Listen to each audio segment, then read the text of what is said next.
Well, tonight, Philadelphia police are hunting for whoever damaged more than 100 headstones at a Jewish cemetery on Saturday night.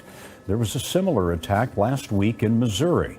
And today, there were 22 bomb threats to Jewish centers and schools in 13 states. Hand in hand and clutching backpacks, dozens of small children filed back into the Mid-Westchester JCC this afternoon after a bomb threat prompted evacuation at 11 a.m.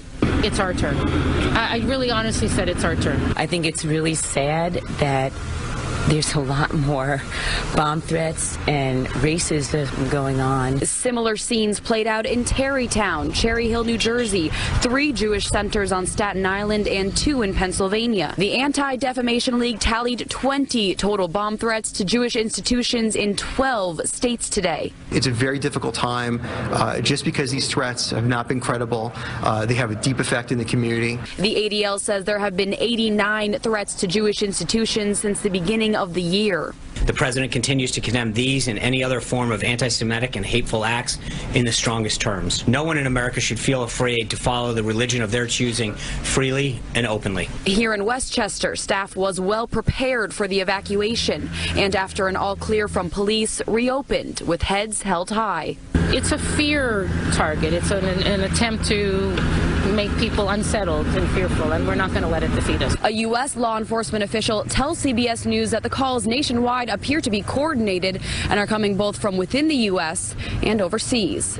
A Palestinian-fired rocket slammed into Israeli territory early this morning, but instead of shattering the peace of the night, almost no one even knew it had happened until waking up and hearing the news. A rocket was launched into southern Israel from Gaza last night, shortly before 4:15 in the morning.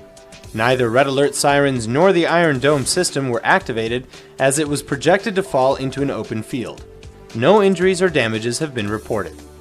It isn't believed at this time that Hamas, the internationally recognized terror organization, fired the missile. Rather, the culprits are thought to be another Islamist group stationed throughout the Strip. Nevertheless, the Israeli government holds Hamas, which has ruled over Gaza since 2007, both politically and militarily, accountable. This rocket comes at the heels of a small spike in rocket fire from the south into Israel. Though the number of rockets fired into the Jewish state has fallen to about once or twice a month since 2014, the uptick in rockets includes 2 missiles fired into the south last week and 4 rockets towards Eilat just before that, all fired from Islamic State affiliates. Israeli warplanes have carried out fresh airstrikes against the besieged Gaza Strip. At least 3 Palestinians have been injured in the attacks. Our correspondent Asher Shannon has given us more on the incident from Gaza. In the last hour, Israeli Air Force carried out at least 12 airstrikes on the Gaza Strip, as well as tank shellings. The attack started in the central Gaza Strip refugee camp in Sarat. The Israeli Air Force carried out 3 airstrikes, and they were followed by 4 more airstrikes on the southern Gaza Strip town of Rafah and also in northern Gaza. The Israeli military confirmed the attacks on the Gaza Strip, saying that they were in reaction to a rocket allegedly was fired earlier from the Gaza Strip. Donald Trump has been an outspoken supporter of Israel and criticized the United Nations for treating it as a second-class citizen. So as the UN Human Rights Council opened its annual session, there was a definite feeling that times have changed. The US president has stirred up controversy by promising to move the Tel Aviv embassy to the disputed city of Jerusalem, effectively recognizing Israel's claim. And also, when meeting with the Israeli Prime Minister, he appeared to move away from the long-standing US policy of a 2-state solution. So I'm looking at 2-state and 1-state, and I like the one that both parties like. I'm very happy with the one that both parties like. I can live with either one. Despite his strong opposition to many of Trump's policies in the Middle East, the Palestinian president remained diplomatic.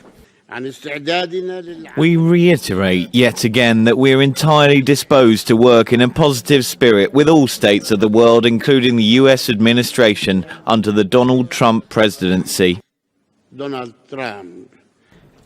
Despite offering a hand of friendship, Mahmoud Abbas underscored a series of points he would not move on.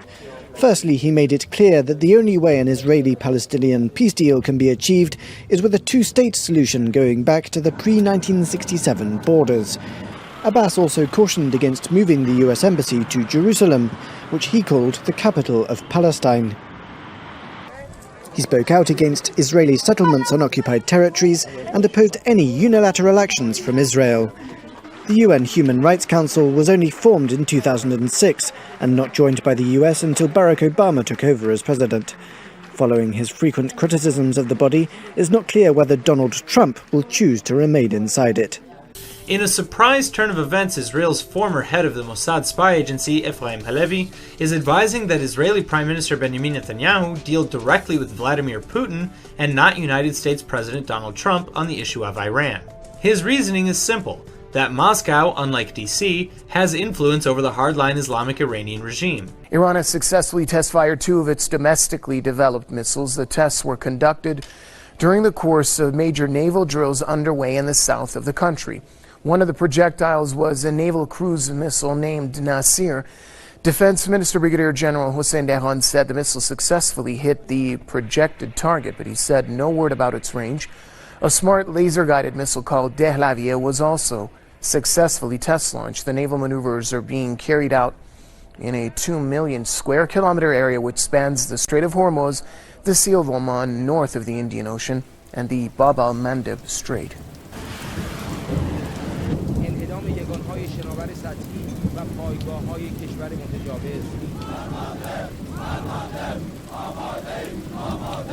روحیه مانند همیشه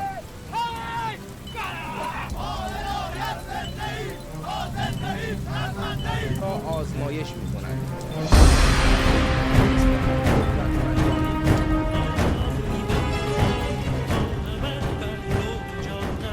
Dramatic scene west of Aleppo, Syria. A young girl pulled from the rubble, still alive, after nearby airstrikes killed at least 11 people. And now new reports suggest ISIS is using weaponized drones in Syria, further complicating that seemingly endless civil war. Over the weekend, ISIS used weaponized drones armed with grenades against Iraqi forces. And significantly in the last 10 days, two leading security firms have issued reports warning about the widespread use of weaponized drones and the implications for Western security. Jane's Defense, based in the UK, and the Middle East Media Research Institute, or MEMRI, found growing evidence that ISIS is deploying weaponized drones on the battlefield in Iraq and Syria. These images were distributed by ISIS and purport to show drones taking out an Iraqi army tank. While we can't independently verify the images, analysts agree that ISIS wants to export this technology to its followers outside the region, and to that end, in late January, a 40-minute instructional video was released on social media. Shannon. All right, so Catherine, is the impact already being felt by Homeland Security and the FBI? Well, both the Secret Service and FBI told Fox News that drones are the most significant security development in the last 4 years. And for this inauguration, the Secret Service did intense training in the event drones were used to disperse a chemical agent or an explosive. Then Secret Service Director Joseph Clancy put it this way to Fox.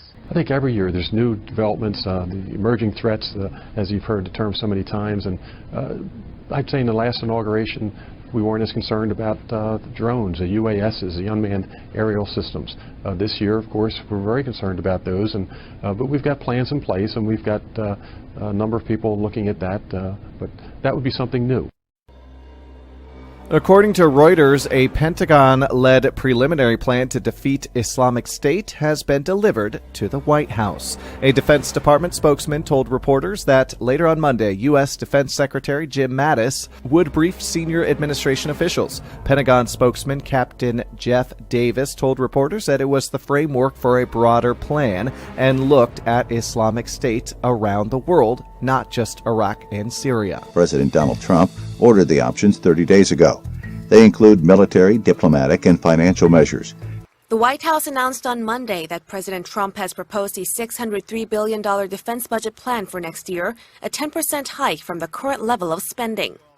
Trump said his latest budget plan will propose historic increases in spending to bolster the country's depleted military and support law enforcement in an effort to reduce crime. This budget will be a public safety and national security budget, very much based on those two, with plenty of other things, but very strong. and it will include a historic increase in defense spending to rebuild the depleted military of the United States of America at a time we most need it. In Japan, lawmakers have approved a record $870 billion draft budget for fiscal year 2017 as the country tries to climb out of chronic deflation and boost economic growth. Included in the proposed budget is a record amount of defense spending of $45.5 billion. Spending has climbed every year since Prime Minister Shinzo Abe took office in 2012. The lower house approved the draft and sent it to the upper chamber despite criticism from opposition parties. Abe's Liberal Democratic Party and its coalition partner Komeito pushed for the budget's approval without adequate deliberation. The budget is expected to pass and be enacted before the end of the current fiscal year on March 31st. Arriving in the U.S. Monday, Beijing's point man on foreign policy will likely come bearing a message for the Trump administration to open talks with North Korea. State Councilor Yang Jiechi is the most senior Chinese official to visit the U.S. since President Donald Trump took office. His two-day trip comes as tensions bristle with North Korea and its neighbors. Its nuclear weapons program is advancing. According to the Philippine government, a German man has been beheaded by Abu Sayyaf militants in the southern Philippines after the deadline to pay his ransom expired. 70-year-old Jürgen Kantner, who had been held captive since November, had been abducted along with his partner Sabine Merz, who was shot and killed by the militants shortly after being kidnapped, according to a report by the Philippine news agency. The Abu Sayyaf group had demanded around $600,000 in exchange for Kantner's release. Philippine Secretary Jesus de Reza, the presidential peace advisor, said via text to CNN, up to the last moment, many sectors, including the armed forces of the Philippines, exhausted all efforts to save his life. We all tried our best, but to no avail. ISIL has claimed responsibility for a foiled bomb attack on an Algerian police station, the group's Amaq news agency reports. According to state media, the would-be bomber was shot before he could enter the building in the eastern city of Constantine. Reports suggest the bomb exploded, killing the suspect and injuring several people. Algeria's interior minister warned of the need for vigilance. I say, here and now, that we need to be alert to stop such acts that aim to destabilise this country. Hungary says it's building a new fence at its southern border to keep out refugees and migrants. A barbed wire barrier was erected in 2015 along its frontier with several Balkan neighbours as the country looked to stop people crossing into its territory. A government spokesman said this measure is needed as Europe might face a huge wave of refugees later this year. It's related to everything that is happening at the European borders. In that respect, obviously, it is related to the Turkey agreement.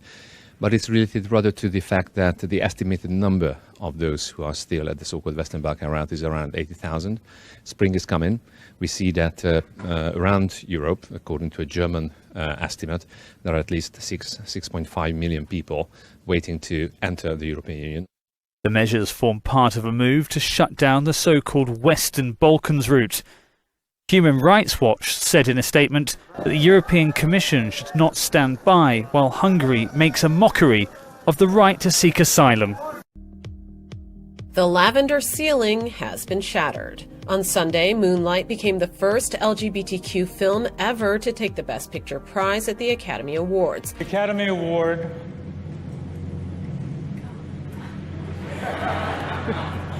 for Best Picture. It was supposed to be a Hollywood ending to what had been a flawless ceremony. La La Land. But as the cast and crew of La La Land took to the stage for what they thought was a win for Best Picture, this happened. This is not a joke. Moonlight has won Best Picture. Moonlight, Best Picture. Confusion then ensued as organisers realised a monumental mistake had been made and Moonlight was in fact the winner. I want to tell you what happened. I opened the envelope and it said, Emma Stone, La La Land. That's why I took such a long look at Faye and at you. I wasn't trying to be funny. The best Oscars look is a matter of opinion, but the most common look this year was thanks to the American Civil Liberties Union. Blue ribbons were seen all over the red carpet Sunday night in support of the nonpartisan constitutional rights group. The ribbons are part of the Stand With ACLU campaign, and apparently people like them so much they asked the ACLU to start selling them. Support for the ACLU has dramatically increased since the November presidential election. The group has gained more than 500,000 new members, and in just one weekend, the ACLU received $24 million in donations. That's roughly 6 times its annual average. The spike in donations came just after President Donald Trump signed his executive order on immigration.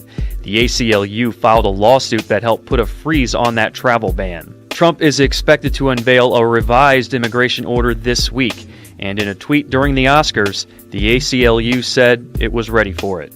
The German Ministry of Environment bans meat at all of its official functions. Environment Minister Barbara Hendricks of the Social Democrats says the ministry will only serve vegetarian food at official events due to the environmental impact of meat production.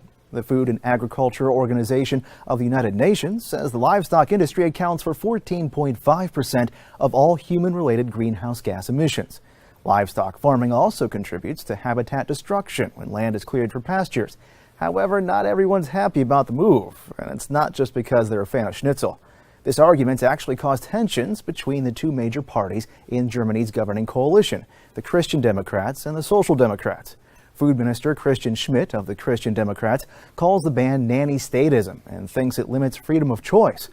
The policy's also been criticized as hypocritical because meat will still be served in cafeterias for ministry employees. Wendy's will be the next fast food restaurant to introduce self-order kiosks. The restaurant chain plans to add kiosks in 1,000 locations by the end of the year. Wendy's is following Panera Bread and McDonald's in the push to automate the service side of the fast food industry. A consulting firm that does food service research says younger consumers prefer automated kiosks. A Panera executive says the kiosks boost productivity because they allow more people to work in the kitchen. But the move toward kiosks could jeopardize the jobs of some fast food workers, just as the workforce is campaigning for higher wages and the right to unionize.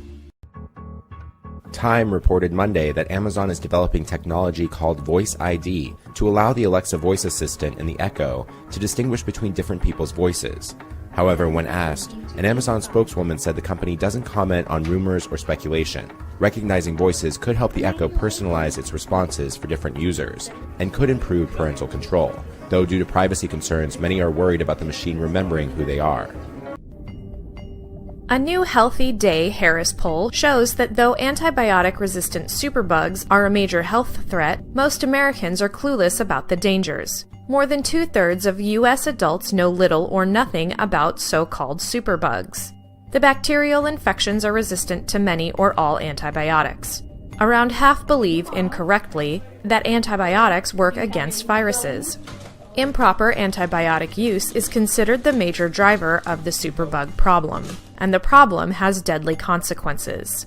Humphrey Taylor, chairman emeritus of the Harris poll, said millions of patients continue to believe that antibiotics will help them recover from colds, flu, and other viral infections.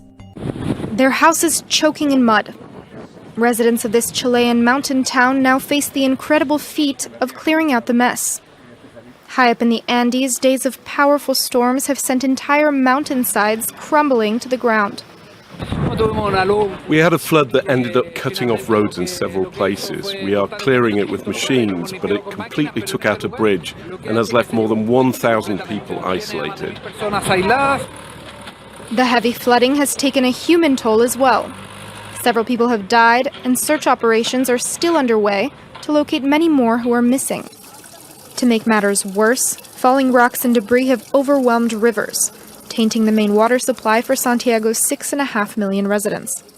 More than half of them have no access to drinking water in their homes, leading the government to activate an emergency water backup plan. We're getting water from the city. I don't know if it's irrigation water.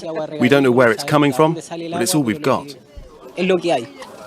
Bottled water is flying off shelves in supermarkets, and classes have been canceled until the situation is under control.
UFO sightings around the world have reached an all-time high. According to data from the National UFO Reporting Center, UFO sightings experienced a boom in the 1980s. Reported sightings went from less than 5,000 in 1980 to about 10,000 in 1990. But between 1990 and 2000, sightings rose by nearly 30,000.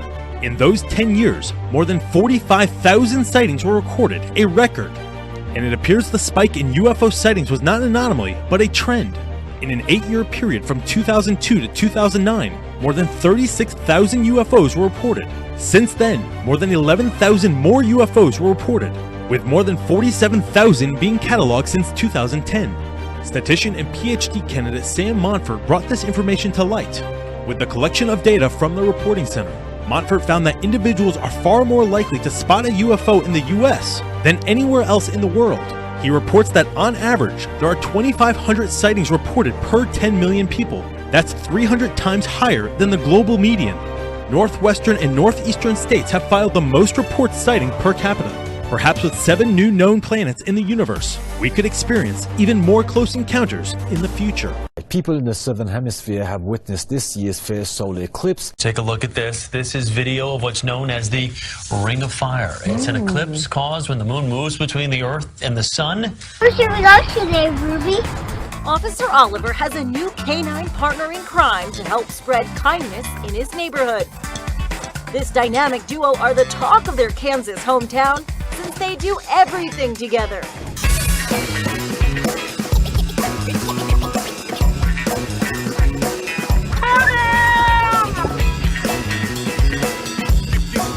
The 5-year-old found his calling for law enforcement early in life. One year for Christmas, his parents gifted him with this police costume. Then they bought this rad motorcycle. Oliver drives around patrolling his neighborhood, making sure it stays safe. He even has his own radar gun. For his chivalry, the department rewarded the cute cop with a badge, making him an honorary officer. Oliver even got to train with officers. Now, he's training Ruby. His beat with the department is to spread kindness to those in need. Come on, let's go. Oliver hands out flowers at nursing homes in the area and loves to give hugs. It's a job well suited for this little town hero, who now has a furry friend to share in the glory. I love you, Ruby.